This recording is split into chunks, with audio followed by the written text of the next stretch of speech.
This is the Stephen A. Smith Show podcast. I'm Stephen A. What's up, everybody? Good afternoon. Welcome to the latest edition of the Stephen A. Smith Show, coming at you as I love to do every weekday over the airwaves of ESPN Radio, 250 plus markets across the United States of America, and of course, ESPN Radio, Sirius XM style, Channel 80. Number to call up, as always, is 888-729-3776. That's 888-SAY-ESPN. Half hour or so into the show, Damien Woody, former Super Bowl champion with the New England Patriots, former player with the New York Jets, now an NFL analyst with ESPN. He will be on the line with us. Plus, we have our resident handicapper based out of Vegas, the one and only R.J. Bell. He'll come on with us in hour number 2 to break down these NFL playoff matchups, Las Vegas style. Number to call up, as always, again, is 888-SAY-ESPN. That's 888-729-3776. Got a jam-packed show coming your way today. Got a few things to get into with LeBron James and the Cleveland Cavaliers just stinking up the joint. I mean, Lord have mercy. They get romped by Toronto last night. Just the game before, they got romped by the Minnesota Timberwolves. J.R. Smith going scoreless in both games. Oh, we'll talk about all that. Don't worry. Don't you worry. I won't forget. I promise you that, Lakers. Looking a little decent these days. On a little game, on a little winning streak right there. We'll talk about that a little bit later on in the show. We'll get into all of these playoff matchups. New England and Tennessee. Jacksonville and Pittsburgh. New Orleans at Minnesota. Of course, Saturday's game, Atlanta and Matty Ice, and the reigning defending NFC champions, going up against the Philadelphia Eagles. Number 1 seed, who would be destined to go to the Super Bowl if Carson Wentz hadn't gone down, in my opinion. But now might not even win a damn playoff game.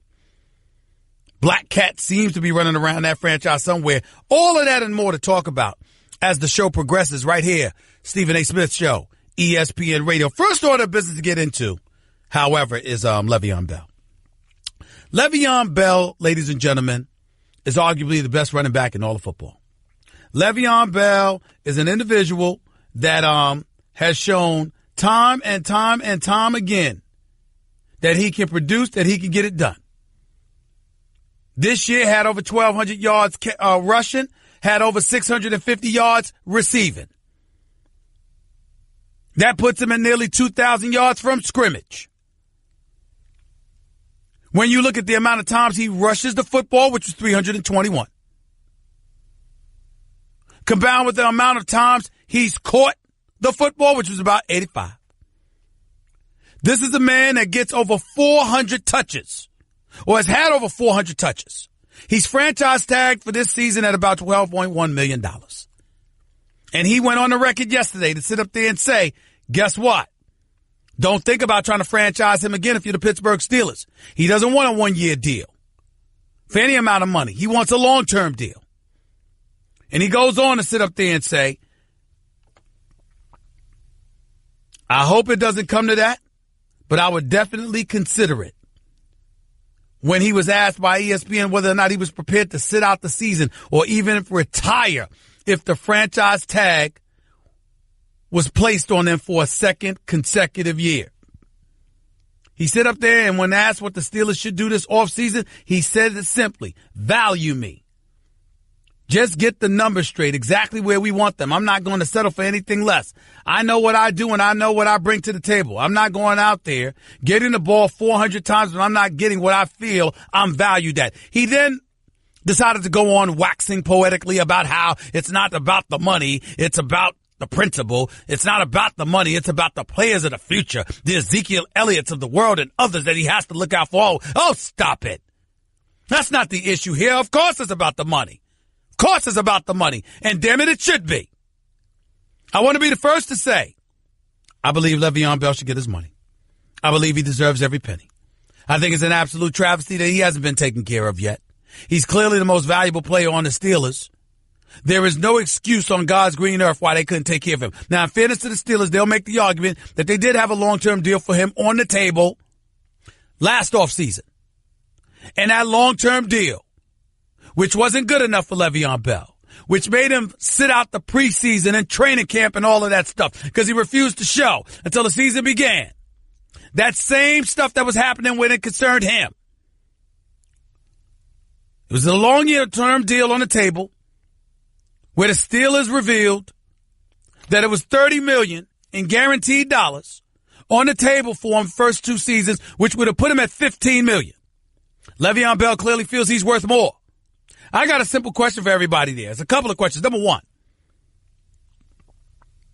how much is a running back worth in today's NFL? How much is a running back worth?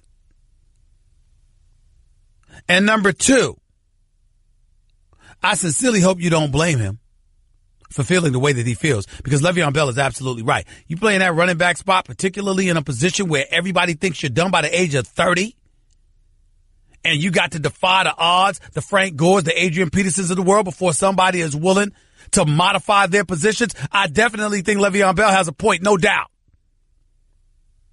But I will say this. I believe it was quite stupid of him to speak up this particular week. Has anybody seen who Le'Veon Bell is about to go up against? Has anybody recognized how tenacious this Jacksonville defense really is? They're number 2 in the entire NFL, ladies and gentlemen, against the pass and against the rush. And in points and yards allowed. They're number 2. Only team better, Minnesota Vikings. Why in God's name, if you're Le'Veon Bell, would you make noise leading into that game? I know you're confident. But my goodness, you're going up against one of the elite defenses in all of the NFL with a bunch of young Rough Riders on that squad. Calais Campbell is the senior citizen of the crew. This defensive line got about 55 sacks. They're top 2 against the rush.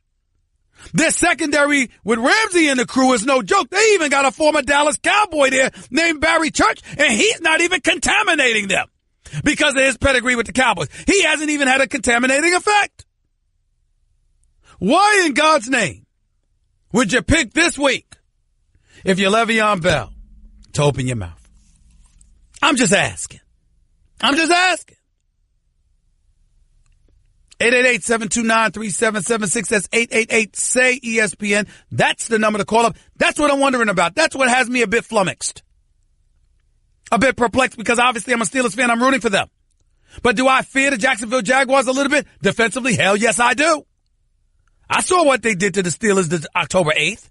I saw how Ben Roethlisberger threw 5 interceptions. I saw how he was speaking after the game, looking like a lost puppy, talking about, maybe I don't have it anymore. I saw all of that. And maybe it was just a bad day at the office, and I understand it. But Jacksonville has caused a lot of people a bad day at the office. Just ask Tyrod Taylor and what Buffalo happened last week. 3 points. 3. This defense is no joke. They are not to be taken lightly. They are to be recognized and respected. And if they get the better of Le'Veon Bell, who's to say the Steelers are not going to use it as leverage to lowball them? They'll have the fan base behind them. Let Le'Veon Bell go out there and stink up the joint. Or get hurt quick again and can't go in another playoff game like he couldn't go in the AFC Championship game against the New England Patriots, which a lot of people think cost the Steelers the Super Bowl. Let it happen again. What people are going to think? I think he deserves his money. I think he's sensational. I think he should be unapologetic about wanting his money. But that doesn't mean you shouldn't be smart. This was not the week to open his mouth. And I hope that he doesn't pay the price. 888-729-3776 says 888-SAY-ESPN. We'll talk about that, plus we'll get into these matchups. I still think the Steelers are going to win. I don't even need to talk about the Patriots and Tennessee, because I damn sure don't expect Marcus Mariota to beat Tom Brady. New Orleans going up to Minnesota is something to talk about. Atlanta going to Philly is something to talk about. All that and more up next. Don't touch that dial. Stick around. You're listening live to the Stephen A. Smith Show on ESPN Radio. You're listening to the Stephen A. Smith Show podcast. Welcome back to Stephen A. Smith Show, ESPN Radio. By the way, please get instant gold status at Shell. Join the Fuel Rewards program now at fuelrewards.com/gold. I'll get back to my discussion about the the NFL playoffs, round 2, divisional playoff rounds. I'll get to the callers in just a second at 888-SAY-ESPN. That's 888-729-3776. But I'm going to deviate away from that for a second to address yet another thing. See, this is the beauty of having a radio show. This is exactly why I love having a radio show. Because once again, another lie told, or shall I say embellishment or misrepresentation, whatever word you want to use. Yesterday it was about a Washington Post in regards to my words. Today it's from the New York Daily News, a paper that I used to work for, by the way. A paper that I've always been a fan of and that I read every chance I get. Nevertheless, inaccurate. Headline, Stephen A. Smith says ESPN should stick to sports, ignore Trump.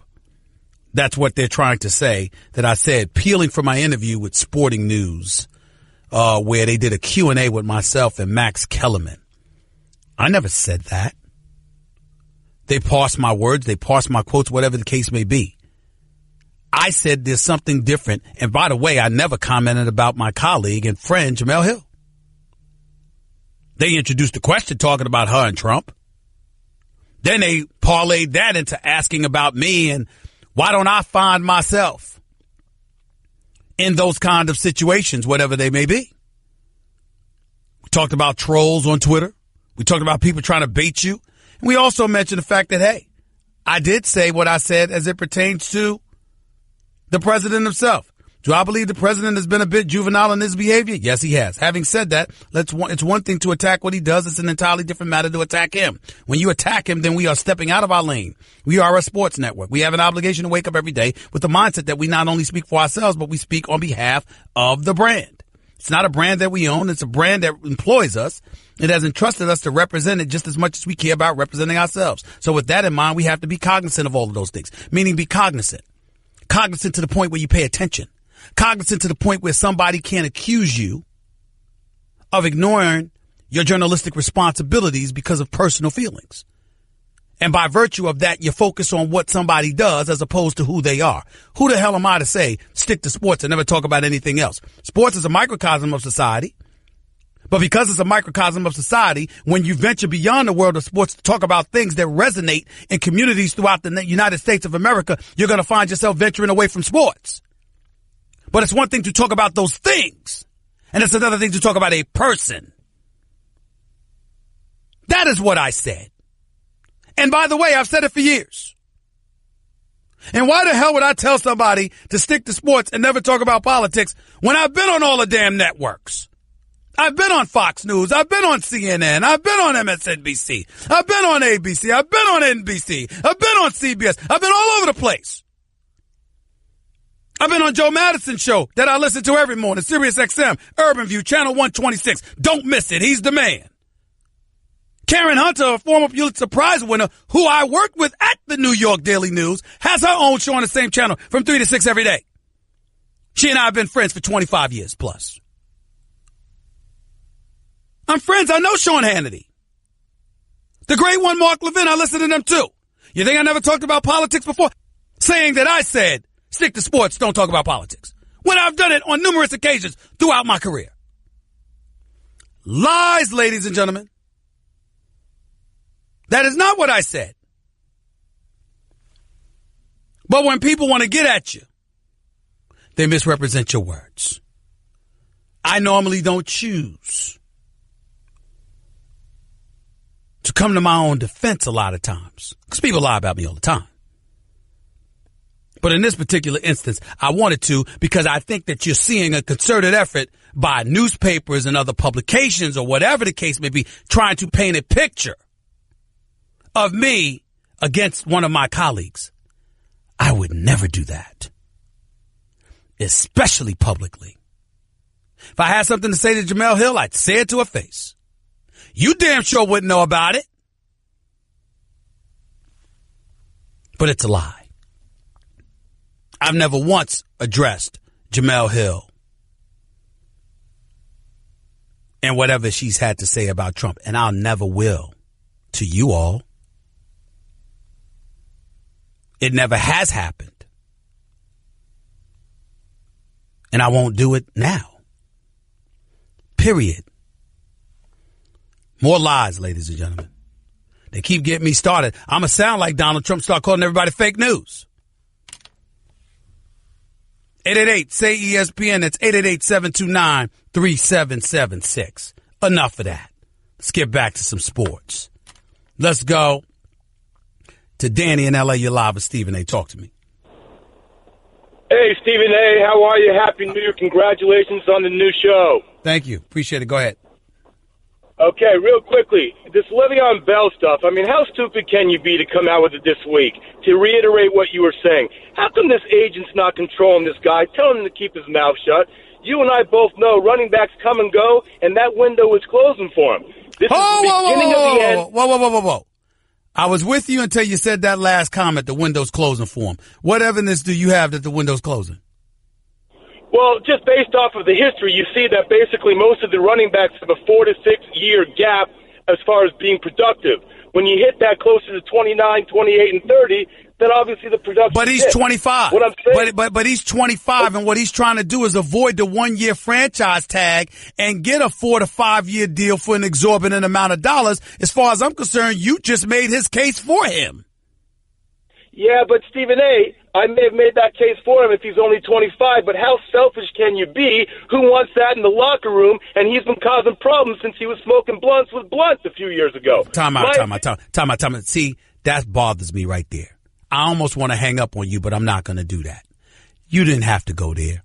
I mean, it happened. So factually speaking, you're not wrong, but you did not have to go there. This brother has been back. He has been flat out balling.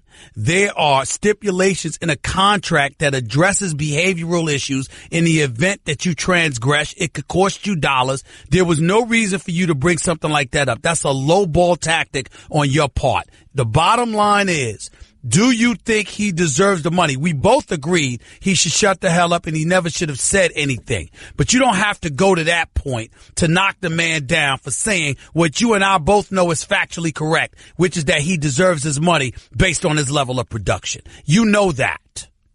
Tell me this, and why haven't they given him the money yet? Why hasn't he had They that? gave him. Excuse me, you going to ask the question and then answer it too? What you want me to do? You want me to give you an answer? The man had a long-term deal on the table. It was a long-term deal that guaranteed him $30 million within the first 2 years of his deal, which came up to obviously about $15 million a year. He believes, based on his level of production in concert with his workload, that he is worth more than that to the Steelers, and you can't find a football aficionado anywhere that would disagree with him. Who's the highest paid running back right now in the league? I don't know that answer. I don't know that answer either, but I will in a few minutes. I'll definitely get that for you. Appreciate the call. 888-729-3776. 888-SAY-ESPN. More of your calls in a few minutes, but not before I get to my man Damien Woody, former Super Bowl champion with the New England Patriots, now an NFL analyst extraordinaire for ESPN. He's up next with yours truly right here on the Stephen A. Smith Show, ESPN Radio. Guess what? You're in the middle of the Stephen A. Smith Show podcast. Damn it, I mean it!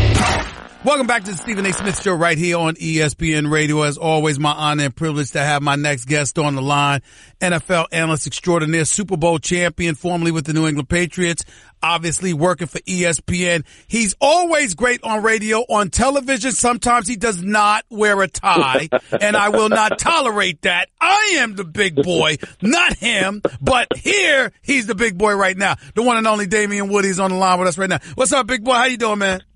What's going on, man? You controlling things right now because you know the deal. Whatever. You watch your mouth. You watch your tone, man.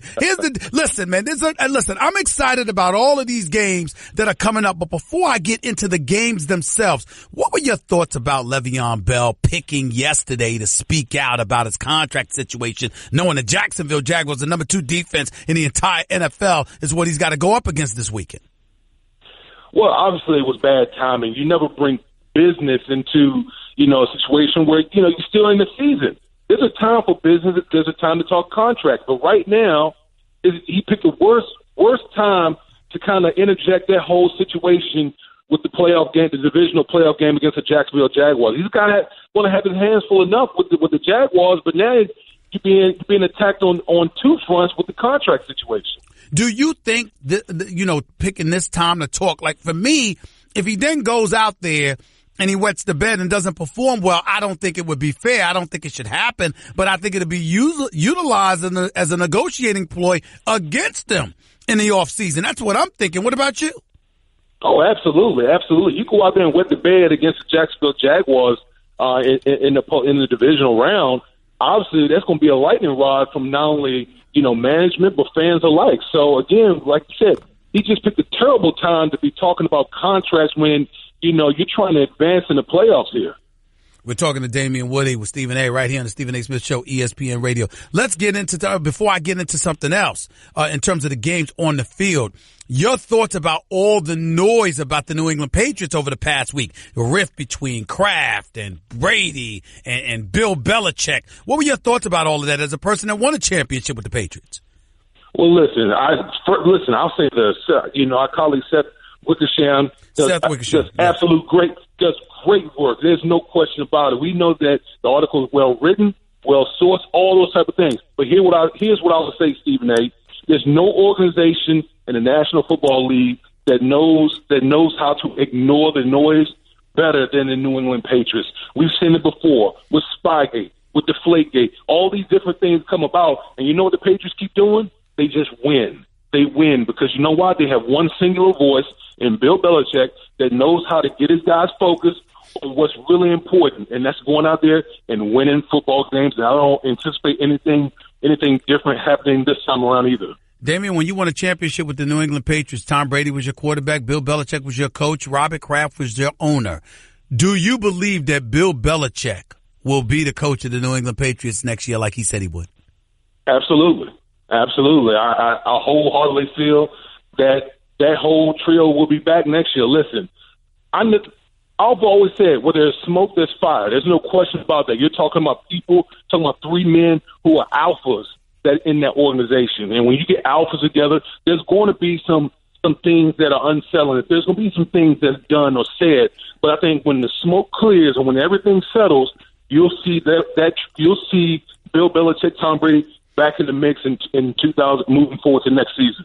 Let's go on the field, Damien Woody, and talk about some of these games here. First game to my mind, I'll get it right out the way. I don't see Tennessee having any kind of chance whatsoever against the New England Patriots. But if they're going to win this game, which we all believe they won't, what would Tennessee have to do in order to win this game at Foxborough? Number one thing you got to do. Coach Belichick used to preach this all the time.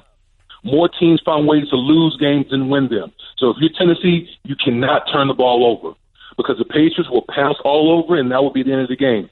That's number one. Can't turn the ball over. Number two, you got to control the time of possession. Try to keep Tom Brady on the sideline. Run the football with Derrick Henry. They don't have, DeMarco Murray, unfortunately, but they do got a sledgehammer in the big boy Derrick Henry. Run the football. Control the clock. That is the only way that they're going to have a chance to beat New England in Foxborough. And one last point, score touchdowns. You can't get into the red zone and kick field goals. When you get down there, you got to get 7, not 3. Damien Woody right here with Stephen A. on ESPN Radio. Let's stay within the NFC with the Pittsburgh Steelers. They've got a game against the Jacksonville Jaguars. Jacksonville's defense is elite, and they've got youth at practically every position outside of Calais Campbell out there. Your thoughts on what this game, what's the key to this game, and who do you have winning? Okay, so here's the deal. Last time they played, Leonard Fournette ran wild. Fournette ran wild. 181 yards. 181 yards. 28 carries. That's right. He ran wild. So if you're the Pittsburgh Steelers, defensively going into this game, make Jacksonville one-dimensional. Blake Bortles' confidence is shot. Anyone who's watched Jacksonville the past couple of weeks, the guy, he just lost all his confidence. He had like a three-week window in the month of December where he looked really, really well. Past couple of weeks, not so much. So I'm stacking a box against Leonard Fournette, Chris Alvarez, and boys, and I'm going to put the ball. I'm going to make Blake Bortles beat me, and I don't think he will against Big Ben in that offense. Big Ben talked about how this is maybe one of the best defenses he's ever gone against. He's been raving about the Jacksonville Jaguars. I remember speaking to Teddy Bruschi yesterday when he was talking about the New England Patriots and what their philosophy is and how Bill Belichick would say spray the perfume on an opponent to, just shower them with praise and all of that other stuff. Don't do anything to motivate them. You could make the argument that that's what Big Ben Roethlisberger is doing here, or you could recognize the fact that he threw 5 interceptions against them last October 8th and ultimately talked about how he might not have it anymore after going up against them, and that you might use that as a rationale to say maybe he has some fear when it comes to this team. Which one do you think it is? Well, here's the difference, okay? When you look at Coach Belichick in New England and how they, quote unquote, spray the perfume, they do that. They do that with every opponent, whether it could be the Green Bay Packers or it could be the Cleveland Browns. Coach Belichick believes in, finding the best of any team, regardless of the record. So he doesn't give them bulletin board materials. Whereas when we're talking about the Jacksonville Jaguars and in particular their defense, this is legit.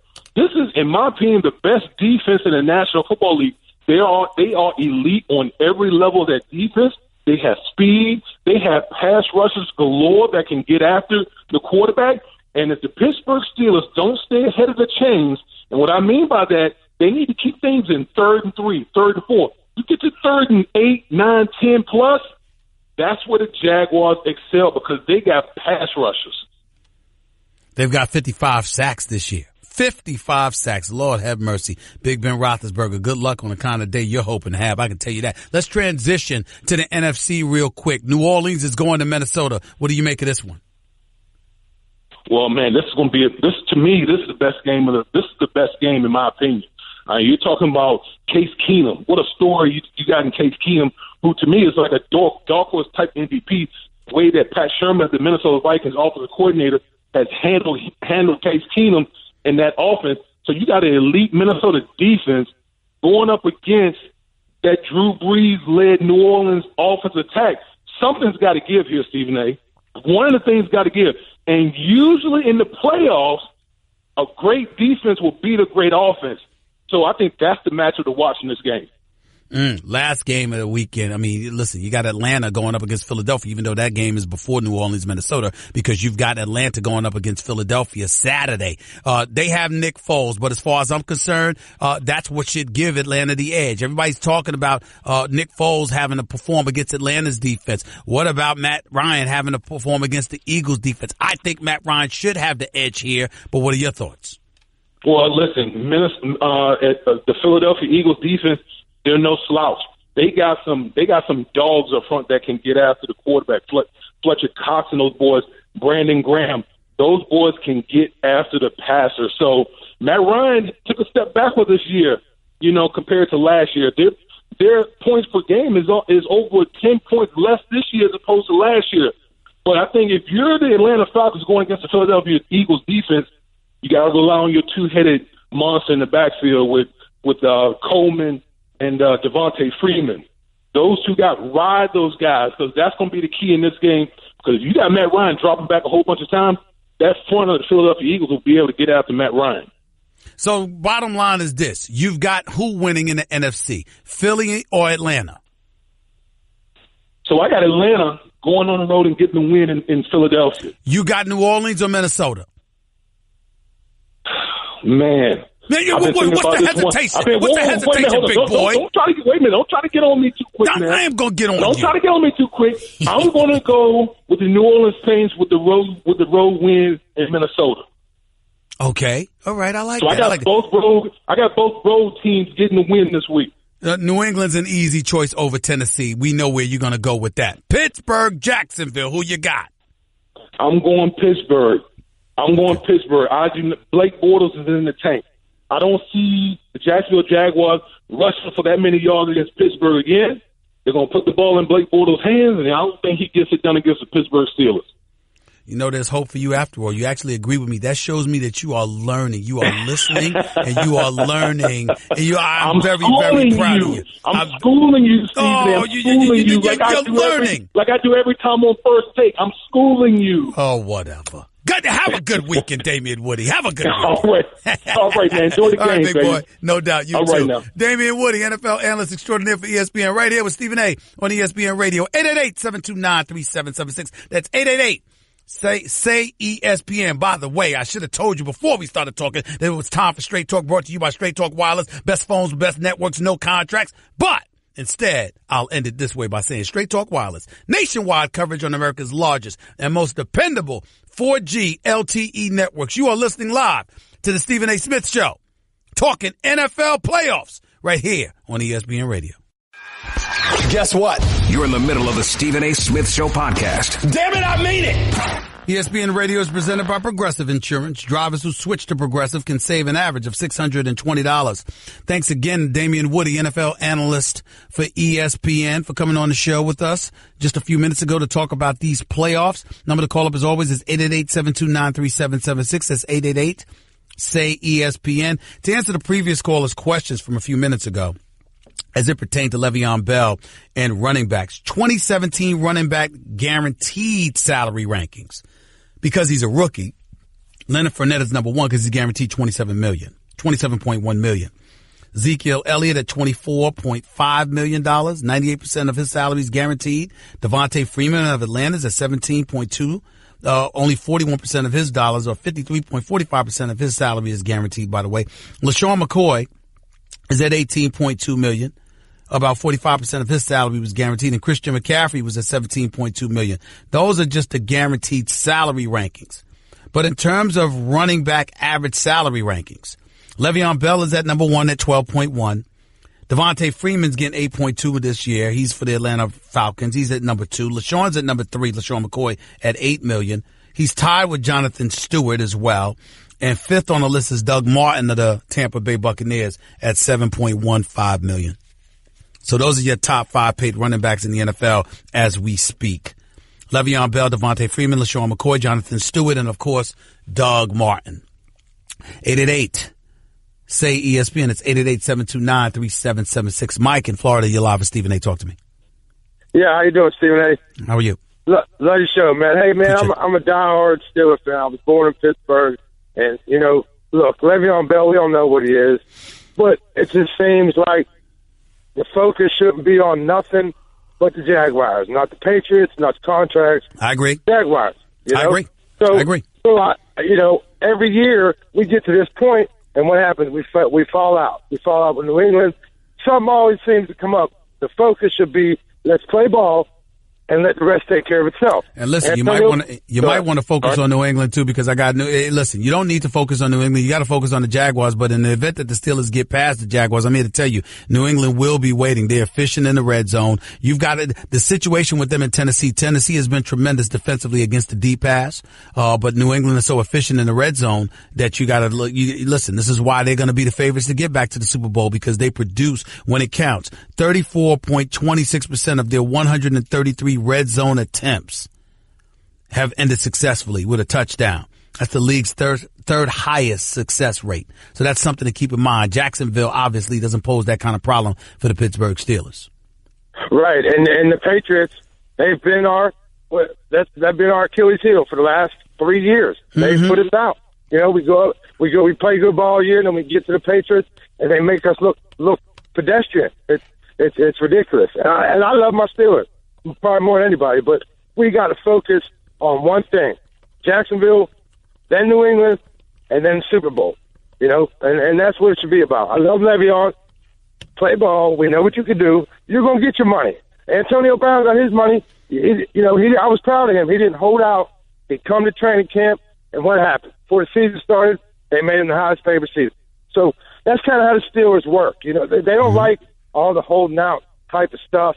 They did offer him a good contract, which he might be worth more than 15, and I'm sure he is, but that's a lot of money, $15 million. I got you. But that's not. I got to interrupt you because we're running out of time. I got your point. You're getting a bit redundant, but that's okay. That's okay. I understand. The bottom line is this. Le'Veon Bell should be focused on the Jacksonville Jaguars and nothing else at this particular moment in time. Matter of fact, if he ends up wetting the bed and the Steelers end up losing, they're going to accuse him in part for being at fault because he wasn't focused enough to focus on the game. He was too busy focused on his contract. That could come back to haunt him. He's really got to perform this weekend. Hour number 2 up next on the Stephen A. Smith Show, ESPN Radio. That's just a sample of what you'll hear on the Stephen A. Smith Show. Weekdays at 1 p.m. Eastern on ESPN Radio and the ESPN app.